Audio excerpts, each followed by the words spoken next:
And now to the next topic we want to talk about. That is 1 year after fuel subsidy removal. That's expectations versus reality. So now let me ask this question. We were promised that we'll be able to save a lot of money if fuel subsidy was removed. So it's been over 365 days now. How do you see that this money removed the subsidy? How has it really helped us as a nation? So, for example, majorly, NNPC was the major or sole importer of fuel into Nigeria, which was the case then, and which is still the case now. So, if you have one person, you have a case of a monopoly or you have an oligopoly market, the power to decide prices still lies with those people. Now, if you have a case of a perfect competitive market, if you say your own loaf of bread, typical example, your loaf of bread is 1,600 or 1,800, and I can go and queue for 2 hours so as to get one particular bread in Lagos for 1,200, and will give me the same satisfaction. Of course, I'll surely go there. Now, if removing the subsidy was not an issue, in fact, that was Nigeria don't know that cost than to go there, but the time of removing that subsidy, was it appropriate, and could Nigeria easily address the issue? Okay, now that we've already had to face the bull by the horn, what are the things we have to put in place? What are the corrective measures we have to put in place?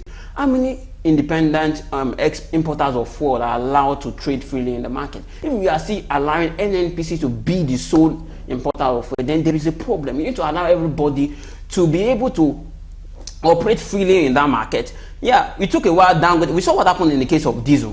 Diesel was we know that diesel was almost rising. At the point in time, diesel was about 1,700 or about 1,800, and simply because the landing cost of fuel, both of diesel, PMS, and kerosene or any byproduct of fuel, is above $1. Now, for example, as of last week, the dollar was about 1,400, about 1,300 within that margin. Now, if you are selling something that is landing at above 1,300 at 600 and something, that means subsidy is still being paid. But although they might not call it subsidy, but it's called differentiation. Like the difference, government or some private agencies have decided to take up the bull on addressing that differences within this. Now, let's even go back to even the subsidy that was not being paid. Nigeria even has more deficits now than they had in previous years. What are the issues of the deficit? The government said that they were issuing out 35,000 naira to people. This 35,000 naira, how many people did it get to? You say you're going to build up a system that everybody is, you are able to go into track the people that this 35,000 naira actually gets to. Did it even get to those people? Rather, we now say that the government goes about to say we want to commission a road, we want to commission certain things that are not even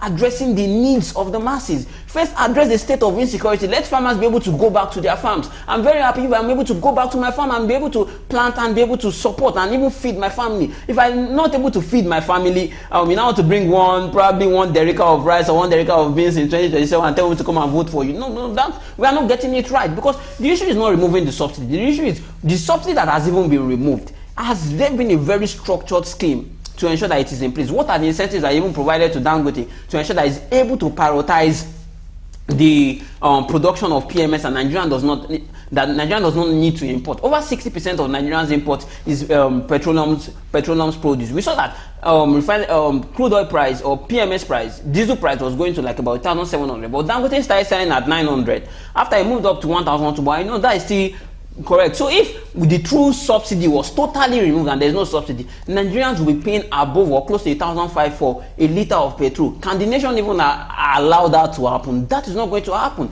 But can this price be lower than that? We first need to address the issue of the foreign exchange, and there is no way you are going to address the issue of the foreign exchange if you don't create enough incentives for people to export out of Nigeria. We've seen the case of so many companies leaving Nigeria because it's no longer sustainable for them to continue to run business. How many business can survive on taking a loan at 26.75%? If 26.75% is the prime lending rate from CBN, at least the business are going to be taking loans at 30% or 45%. Within 1 year, within a space of 2 to 3 years, you expect me to pay you back the whole principal has took from you as interest. There's nothing the government is doing about it. The government needs to take a bull. I don't understand what the Ministry of Trade is really doing. What the ease of doing business in Nigeria continue to go in an adverse position, because government needs to sit down and see, okay, what are the non-crude export we can leverage upon. Agriculture. What is the Ministry of Trade? Engage the Ministry of Honorable Minister of Blue Economy, Marine and Blue Economy, which was more or less people say is the court governor, is more or less like a cousin to see how we can facilitate trade. Although we know that there's been an improvement in that ministry. The ship awaiting berth in Nigeria has increased by over 30%. But you need to do more things. You need to engage and ensure that Nigeria is taken away from this suffering, because if the government does not address the issue of corruption, does not address public spending, continue to expand our deficit, continue to expand our debt, I don't think there's any hope for Nigeria. And if we are not able to increase our export above our import, then there's no need for you to have even removed this first subsidy in the first place. Okay, now let's talk about our own refineries here.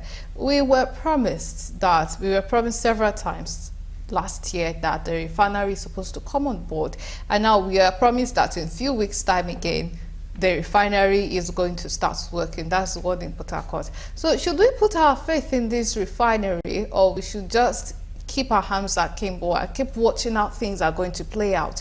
And then if that refinery comes aboard, how fast would it act in reducing the price of petrol or maybe diesel, all byproducts of crude oil? We are still focused on refinery when the world has already moved to electric vehicles.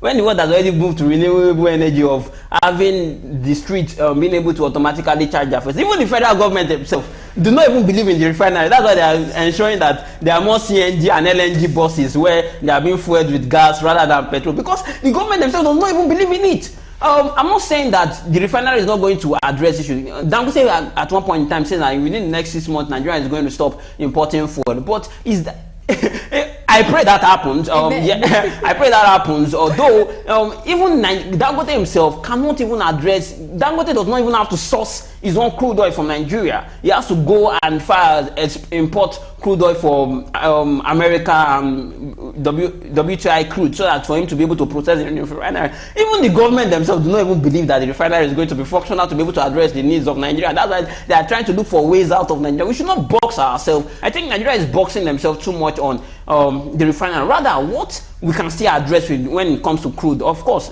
82% of Nigerians' total export is from crude. 10% of Nigerians' export is from natural gas. Yes, we can expand the barrels per day, and this is one of the things the government should be able to do. Nigeria will be able to increase from like about 1.21 to like about 1.1. If we are able to, this is far lower than what we were doing sometime in 2008, 2010, when we were having like about 2 million barrels per day being exported.